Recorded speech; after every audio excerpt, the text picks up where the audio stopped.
que nesses 235 anos foi alterada através de apenas 27 emendas.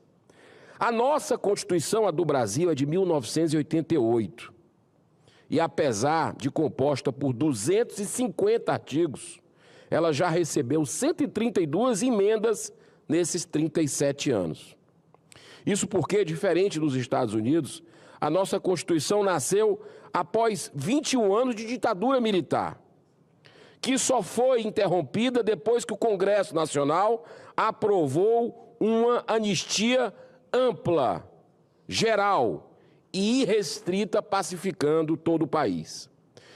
Como durante os 21 anos da ditadura foram arbitrariamente cassados 173 parlamentares, um dos artigos mais objetivos e explícitos é o artigo 53 da nossa Constituição, que recebeu, em 2001, uma única emenda reforçando a plena garantia da imunidade parlamentar, uma base da nossa democracia.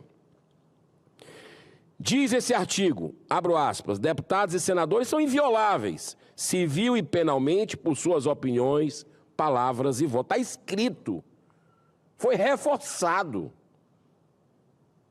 em nossa Constituição do Brasil.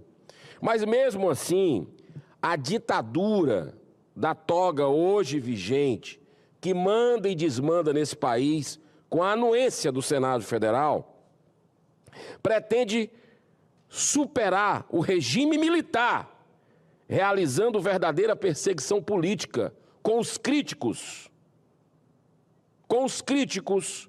de quem está hoje nesse poder, dormindo. Aliás, quem está dormindo em berço esplêndido somos nós, senadores. Mas quem está ditando as regras, rasgando a nossa Constituição, dia sim, dia não, são alguns ministros do Supremo Tribunal Federal. E eu quero falar aqui que a vítima dessa vez, da semana passada, é o excelente deputado federal atuante, com vários mandatos aqui na casa, que é Marcel Van Hatten, que dentre um colégio formado por mais 512 colegas dele, deputados federais, tem sido um dos mais combativos contra as brutais injustiças praticadas pelo Supremo Tribunal Federal. Agora, olha o que é interessante, eu quero abrir aqui um parêntese. A gente vê esses jantares aí de ministros do Supremo, com o presidente da Casa Legislativa, com ministros de Estado. É uma salada, né, que é indigesta, realmente, para quem quer ver a separação entre os poderes, como preconiza a Constituição, a independência entre os poderes.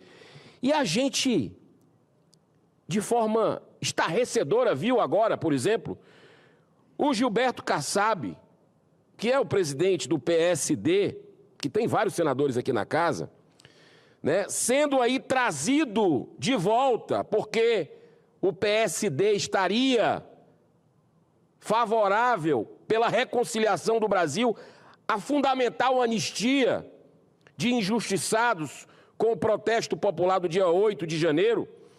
E a partir do momento que se viu um movimento do PSD nesse sentido da anistia, coincidentemente, um processo de acusação de corrupção passiva, Caixa 2, e lavagem de dinheiro, que estava adormecido desde 2019 sob a responsabilidade da Justiça Eleitoral de São Paulo, foi trazida de volta para o Supremo Tribunal Federal.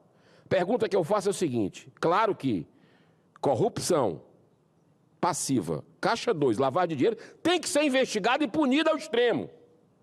Mas não é oportuno, um oportunismo, um casuísmo, que se traga agora esse processo só porque o PSD começou a ver o óbvio que para reconciliar o país precisa parar com as injustiças que estão acontecendo com os presos políticos? Ou vai trazer outros também, de outros partidos? Como tem casos aí de vários que foram parar em justiça estadual eleitoral, inclusive no meu Ceará, com relação a denúncia, delação, inclusive no meu Ceará, vai trazer também?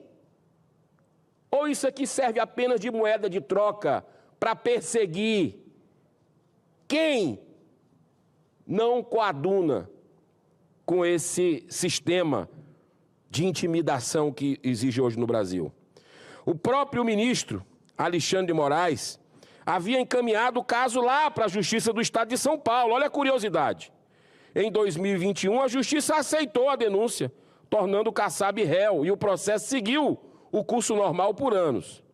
Em março desse ano, repito, de forma repentina, o mesmo ministro Alexandre de Moraes determinou que o inquérito voltasse para o Supremo Tribunal Federal, assumindo novamente o controle do caso.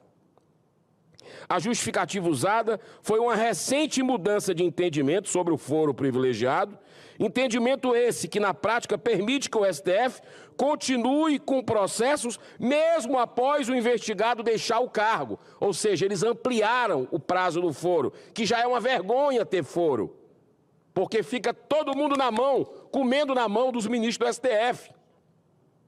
Para você subir numa tribuna dessa, tendo algum processo no STF, aliás, hoje nem precisa disso.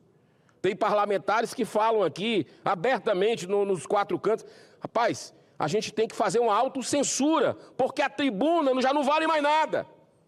Você pode pegar uma fala da tribuna, como já aconteceu com outros parlamentares, inclusive o caso do Marcel Van Hatten, que eu estou falando, que ele proferiu palavras da tribuna e está sendo agora ameaçado, porque é um político brilhante, da direita, conservador, e que fala verdades. Nesse país hoje nós não temos democracia, a gente não pode falar verdades, mas nós não vamos deixar nos intimidar.